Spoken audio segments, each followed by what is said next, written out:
Hello students, good morning. आज हम पढ़ेंगे इतिहास विषय के अंतर्गत गुप्त वंश के बारे में। गुप्त वंश के बारे में हमने कल पढ़ा था चंद्रगुप्त प्रथम, घटोत्कच और श्रीगुप्त के बारे में। आज हम पढ़ेंगे चंद्रगुप्त के पुत्र समुद्रगुप्त के बारे में। तो स्टार्ट करते हैं आज अपना टॉपिक समुद्रगुप्त।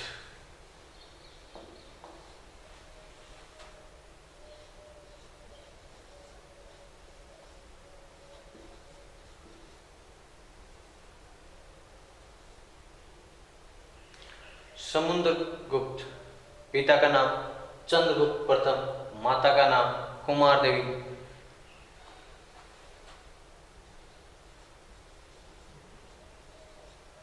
समुद्रगुप्त के पिता का नाम चंद्रगुप्त प्रथम था। चंद्रगुप्त फर्स्ट था तथा माता का नाम कुमार देवी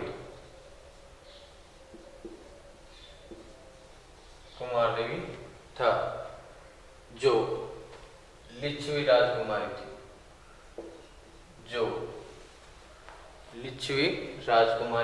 थी। लिच्छवी वैशाली की लिच्छवी राजकुमारी थी।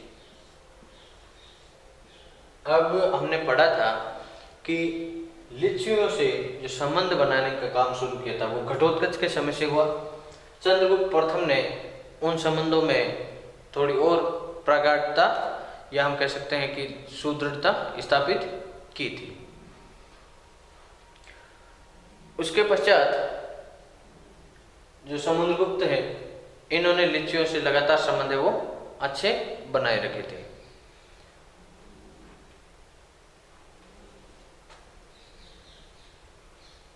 चंद्रगुप्त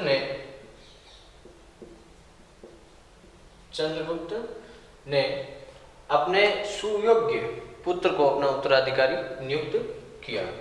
चंद्रगुप्त ने अपने पुत्रों में से सुयोग्य पुत्र समुद्रगुप्त को अपना उत्तराधिकारी नियुक्त किया।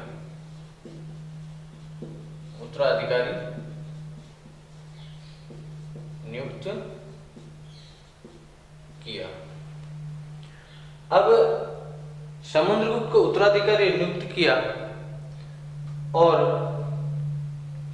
समुद्रगुप्त के गृह युद्ध के बारे में या उत्तराधिकारी युद्ध के बारे में कोई विशेष जानकारी मिलती नहीं है, परंतु एक युद्ध है वो उससे हुआ था, तुल्यकुलज का युद्ध। तुल्यकुलज का युद्ध हुआ था, यह जानकारी मिलती है, लेकिन यह नहीं मिलती है कि उस युद्ध में क्या हुआ था।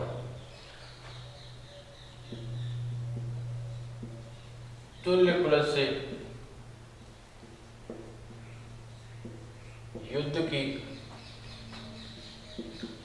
जानकारी मिलती है। इससे यह पता चलता है तुल्यकुलज से युद्ध हुआ तो कम से कम इसके भाई थे वो उसके उत्तराधिकार या युवराज या जो राजा बना, महाराजा बना, इसके बनने से खुश नहीं थे। इससे हमें यह पता चल जाता कि युद्ध हुआ है, इसका मतलब भाई इनसे खुश नहीं थे।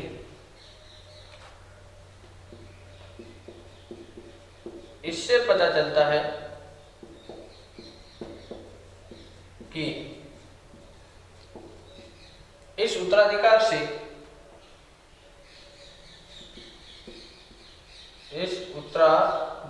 निर्णय से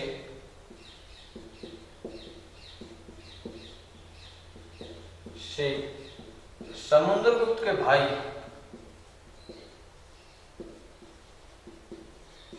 समुद्रगुप्त के भाई खुश नहीं थे।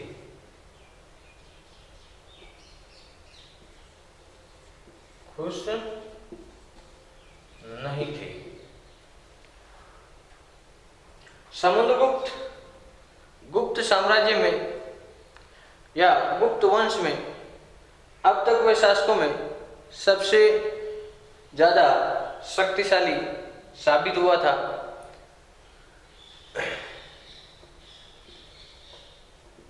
समुद्रगुप्त को उसकी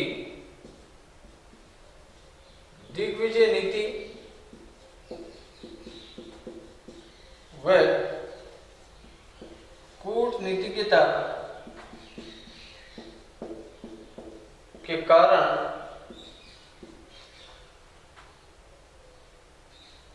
विसेंट स्मिथ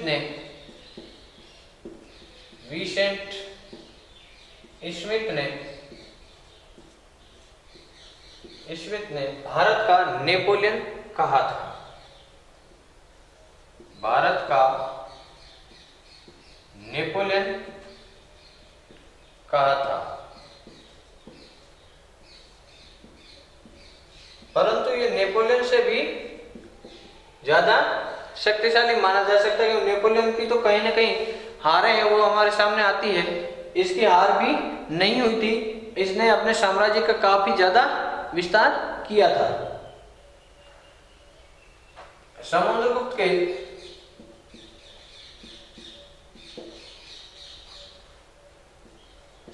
दरबार में हरिसेन नामक विद्वान भी रहता था।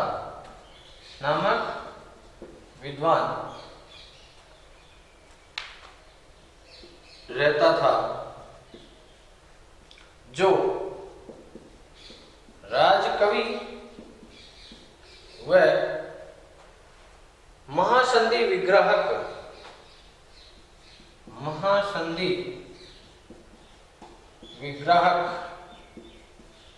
यानी कि विदेश मंत्री के पद पर कार्यरत था। हरिसेन ने ही प्रयाग प्रशस्ति की रचना करवाई थी। हरिसेन ने अपने महाराज की विजयों के बारे में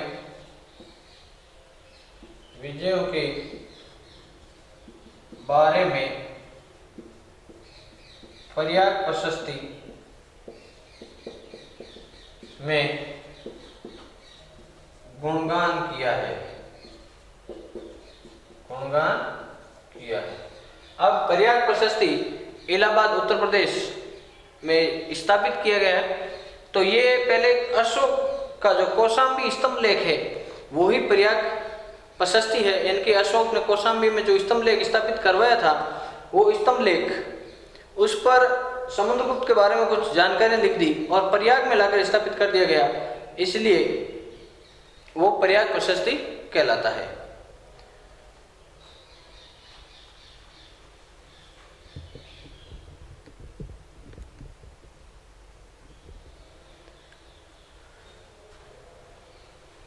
यह प्रयाग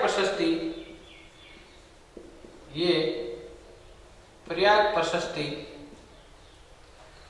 अशोक द्वारा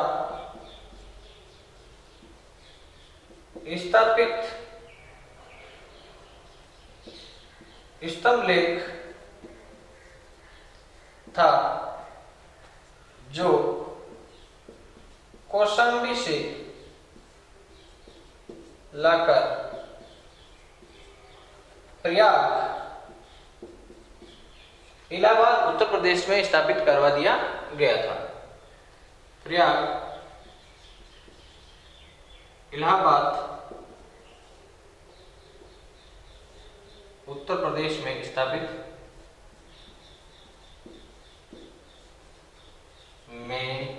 स्थापित करवा दिया गया था।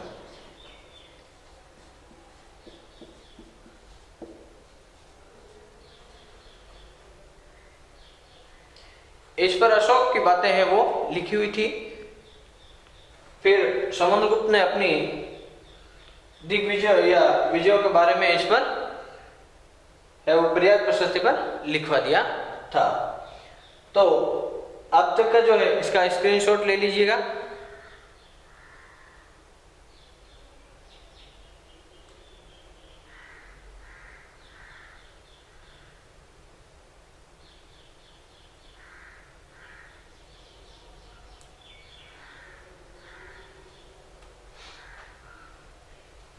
यह प्रयाग प्रशस्ति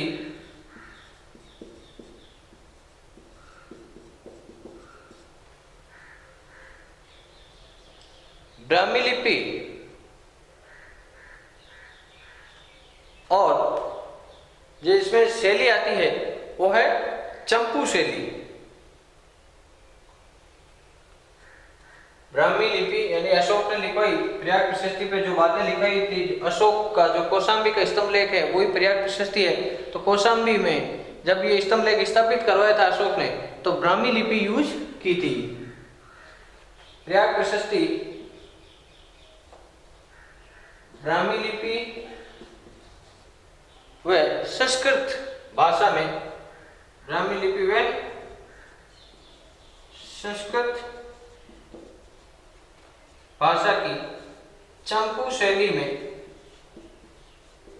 चंपू शैली यानी गद्य और पद्य दोनों में, गद्य व पद्य दोनों में चंपू शैली में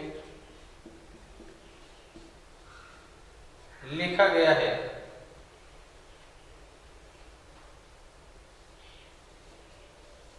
लिखी गई है। इसमें समुद्रगुप्त के बारे में बताया गया है, उसके जीवन काल के बारे में भी बताया गया है। इसमें समुद्रगुप्त के जीवन काल के बारे में भी बताया गया है।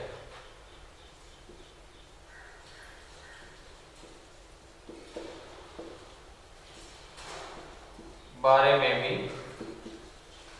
बताया गया है।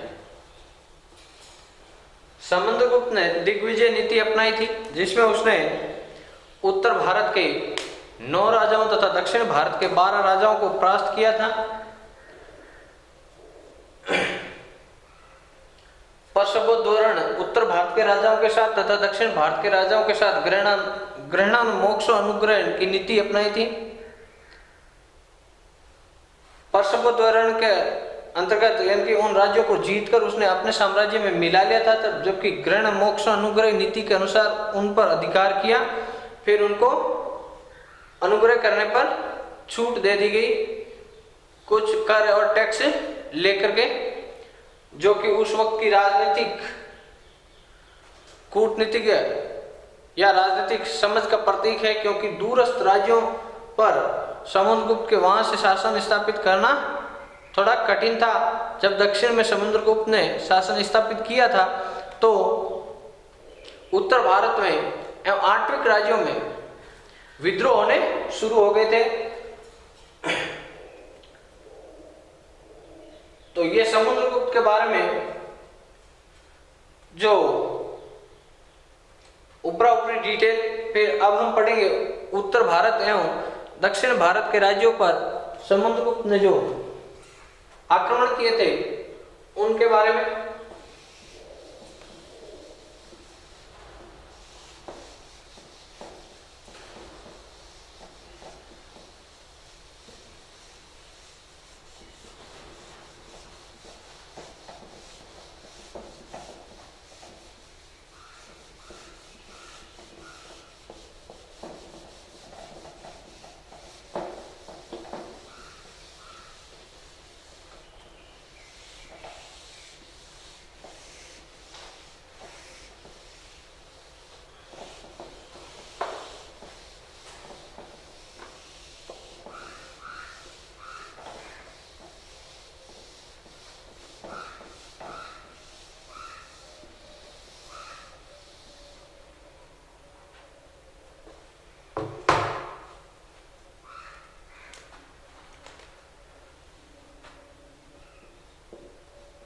समुद्रगुप्त ने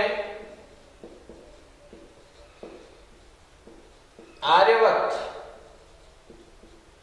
या उत्तर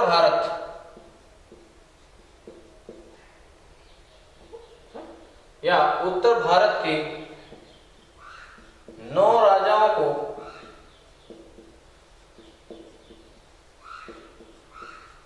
पराजित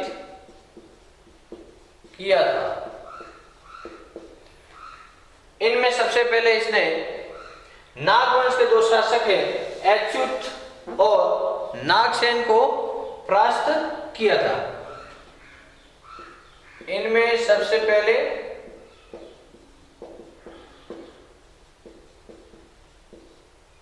नागवंश के शासक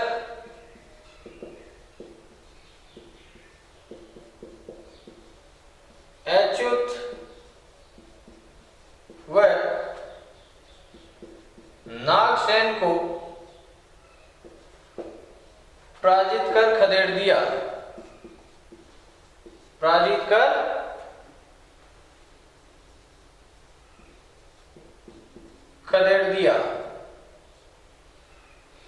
अब इन राजाओं को परास्त करके समुद्रगुप्त ने भगा दिया था और इन 9 राज्यों पर जो उन्होंने अधिकार किया था, इन सभी राज्यों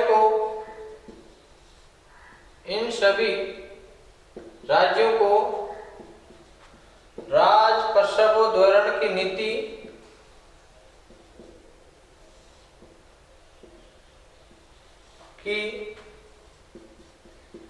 नीति से अपने साम्राज्य का अंग बनाया। अपने साम्राज्य का अंग बना लिया। अब 9 राजाओं को परास्त करने के पश्चात उसने विशेष अभियान किया था दक्षिण भारत पर। तो समुद्रगुप्त का दक्षिणी अभियान जिसमें 12 राजाओं को परास्त किया था।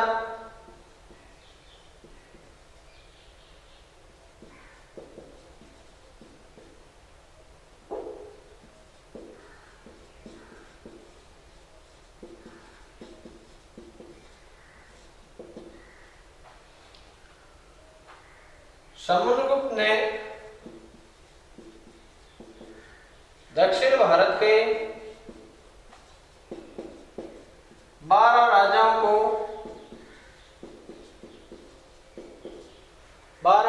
को पराजित किया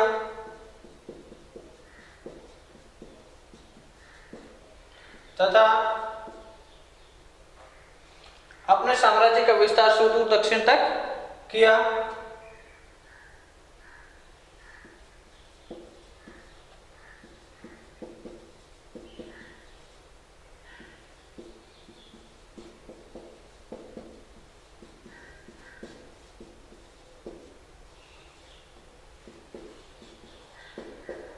तथा इन राजाओं के साथ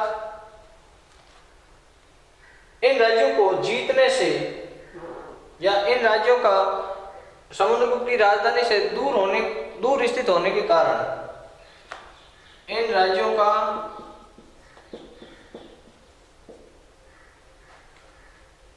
समुद्रगुप्त की राजधानी से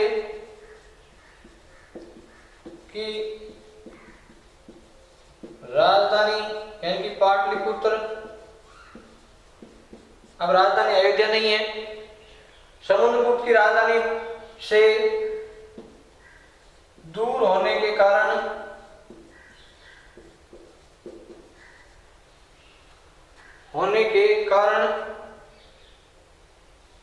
इनके साथ या दूर होने के कारण यहाँ पर शासन संचालित करना संभव नहीं था।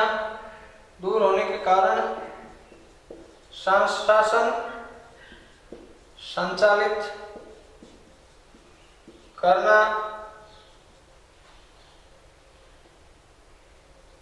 मुश्किल था। इसलिए समुद्रगुप्त ने कूटनीतिज्ञता या कूटनीति काम लिया। इसलिए समुद्रगुप्त ने गुप्त नीति से काम लिया।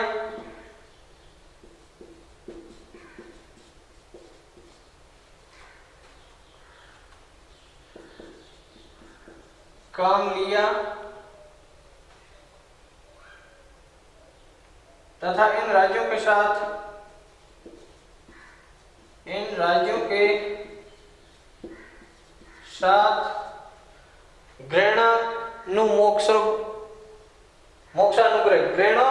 मोक्षानुग्रह की नीति का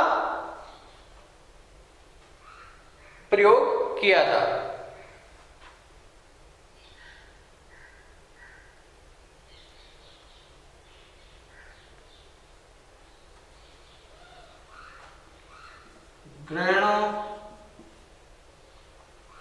मोक्षानुग्रह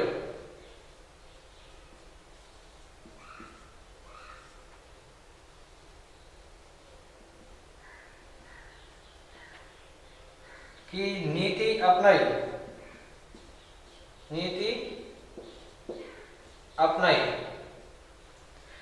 ग्रहणों मतलब ग्रहण करना, मोक्ष मतलब वापस छोड़ देना, अनुग्रह यानी कि उनके कहने पर, अनुग्रह करने पर, अनुनय विनय करने पर ग्रहण करके वापस छोड़ देना, या फिर हम कह सकते हैं कि ये राज्य वापस पुराने शासकों को लौटा देना। इसका मतलब है राज्य वापस पुराने शासकों को लौटा देना। इन विजयों के पश्चात समुद्रगुप्त ने अश्वमेध यज्ञों का आयोजन करवाया था।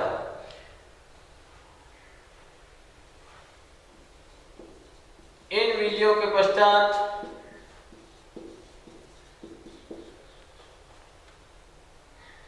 समुद्रगुप्त ने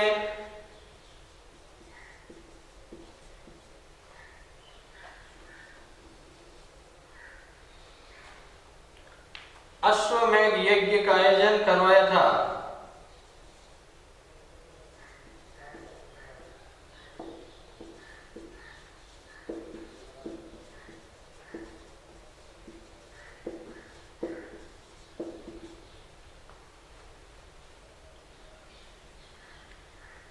समुद्रगुप्त एक वीर, शक्तिशाली, पराक्रमी योद्धा होने के साथ साथ एक अच्छा कवि भी था, तो विद्वानों ने इसे कविराज की उपाधि भी दी है।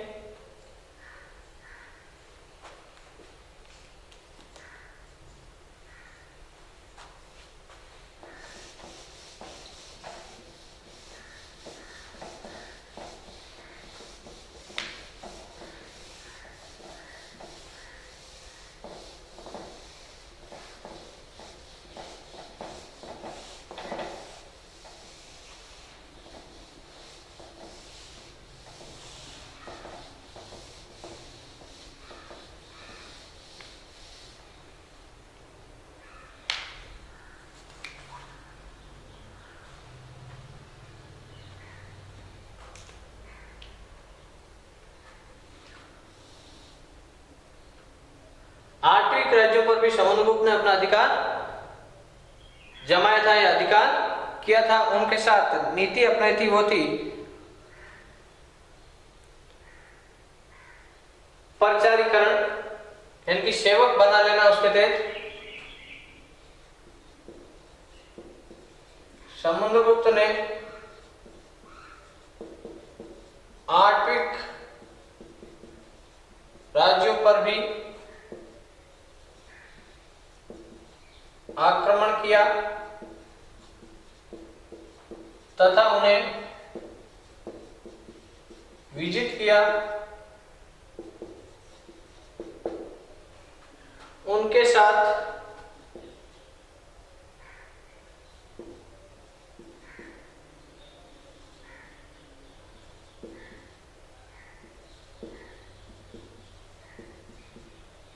पार्श्वीकरण की नीति अपनाई। इस नीति के तहत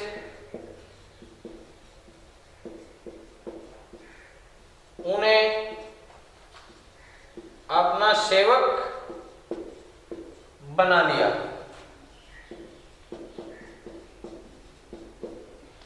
और समुद्रगुप्त के बारे में यह भी कहा जाता है कि वो वीणा बजाने में दक्ष था।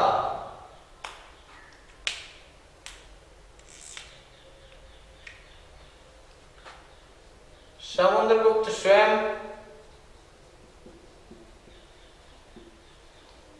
वीणा बजाने में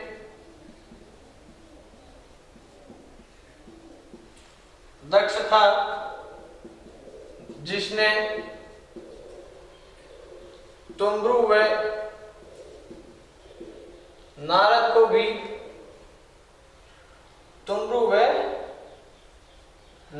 भी वीणा बजाने में लज्जित कर दिया, यानी हरा दिया था।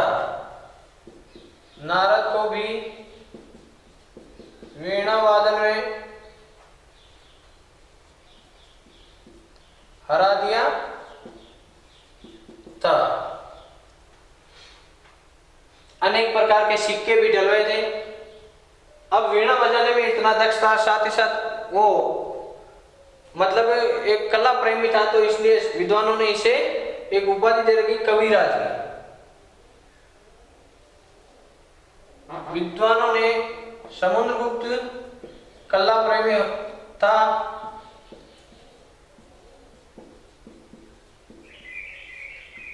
प्रेमी था, इसलिए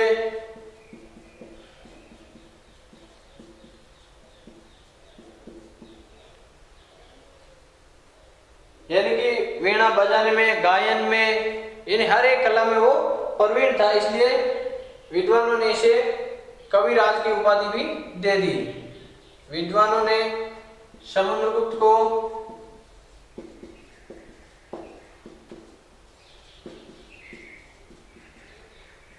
कविराज की उपाधि दी।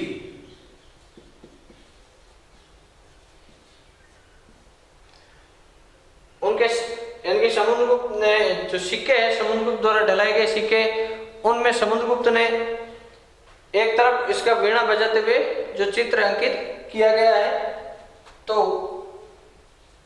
इनके सिक्कों पर भी समुद्रगुप्त को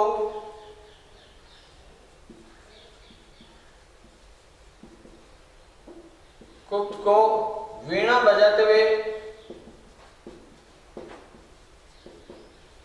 दर्शाया गया है।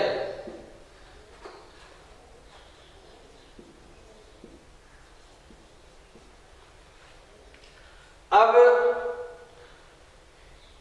जो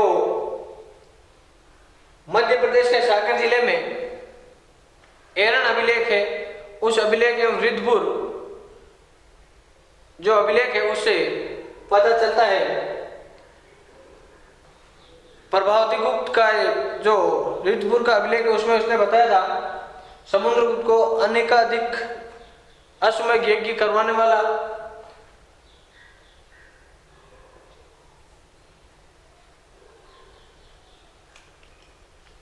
चंद्रगुप्त द्वितीय की पुत्री प्रभावती गुप्त ने चंद्रगुप्त द्वितीय की पुत्री प्रभावती गुप्त ने समुद्रगुप्त को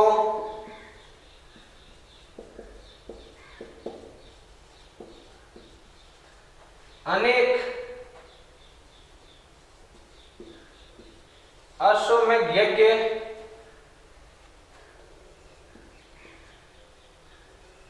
करवाने वाला शासक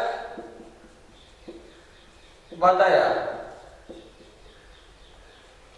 अब गुप्त साम्राज्य एवं समुद्रगुप्त के बारे में जानकारी हमें मिलती है, वो भीतरी, एरण, जूनागढ़ और रिद्धपुर स्तंभलेख से तथा प्रयाग प्रशस्ति से हमें इनके बारे में जानकारियां मिलती है।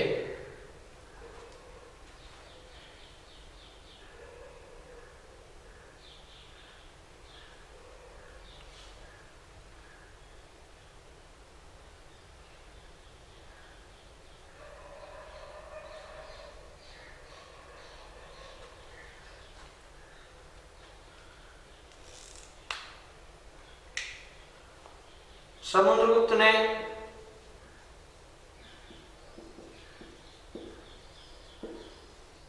अश्वमेध यज्ञ करवाने के पश्चात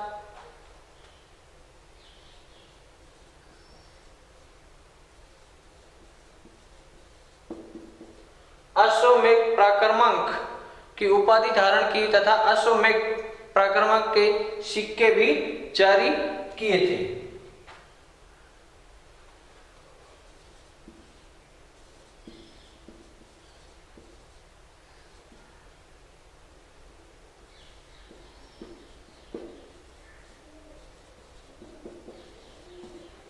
उपाधि धारण की तथा अश्वमेध प्रकार के सिक्के भी जारी किए थे।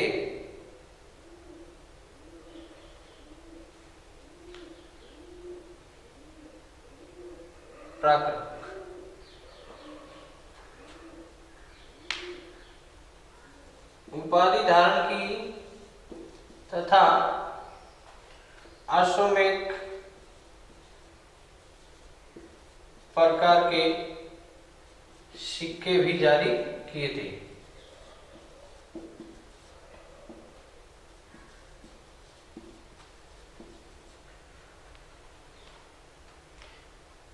धनुर्धारी प्रकार के सिक्के भी इसने जारी किए थे।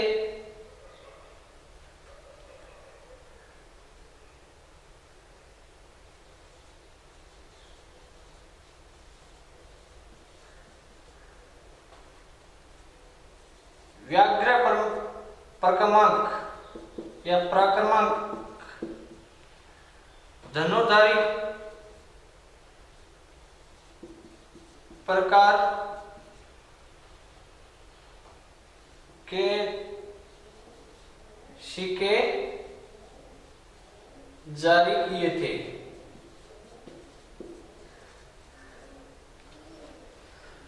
समुद्रगुप्त ने विदेशी राजाओं को भी परास्त किया था, जिसमें शक, कुषाण आदि ने समुद्रगुप्त के साथ संध्या की, इनके साथ वैवाहिक संबंध स्थापित किए। तो समुद्रगुप्त का जो दबदबा है वो विदेशी राजाओं के साथ साथ सभी देशी राजाओं पर भी था।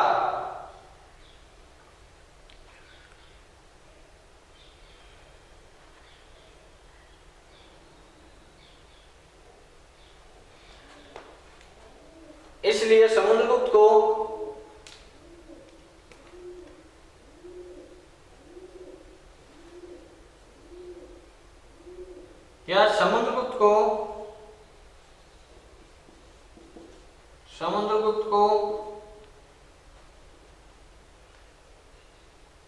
धर्म की प्राचीर भी कहा जाता है। समुद्रगुप्त को धर्म की प्राचीर भी कहा जाता है, क्योंकि जो धर्म विरुद्ध होता था उसका समूल नाश कर देने वाला शासक था और धर्म का सहयोग करने वाला शासक था समुद्रगुप्त। इसलिए इसे धर्म का या धर्म की प्राचीर कहा जाता है, यानी कि धर्म की दीवार की रक्षा करने वाला शासक कौन था? समुद्रगुप्त। गुप्त शासकों में अब तक का सबसे शक्तिशाली और सबसे योग्य शासक था, वो कौन था? समुद्रगुप्त। तो इसका आप स्क्रीनशॉट ले सकते हैं।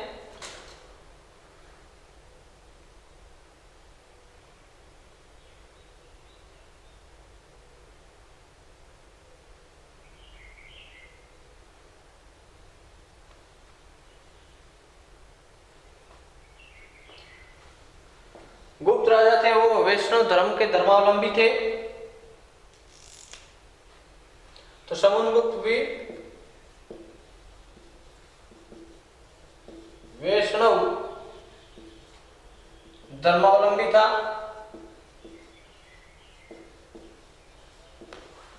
वैष्णव धर्मावलंबी होने के साथ साथ अन्य धर्मों का भी सम्मान करता था। अब समुद्रगुप्त का जो शासन काल है वो मैंने लिखा नहीं है, वो 325 से 380 तो बता रहा है माध्यमिक शिक्षा बोर्ड, जबकि एनसीईआरटी के अनुसार एवं जो हिंदी साहित्य ग्रंथ के अकादमी है उनके अनुसार 335 ईस्वी से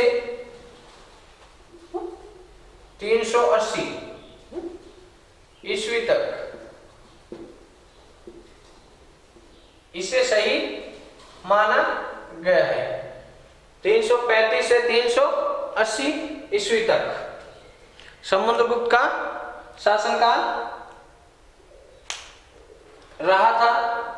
इस दौरान इसने गुजरात, सिंध, पश्चिम पंजाब और पश्चिमी राजपूताना को छोड़कर समस्त भारत पर लगभग अधिकार कर लिया था। चाहो तो ये बात भी लिख देता हूं।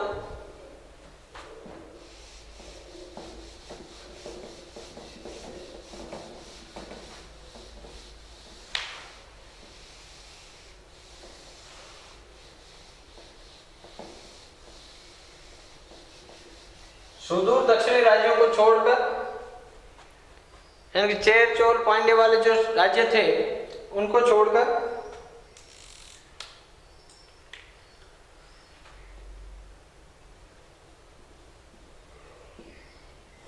कश्मीर का हिस्सा कुछ, सिंध, पश्चिमी पंजाब व पश्चिमी पंजाब, पश्चिमी राजपूताना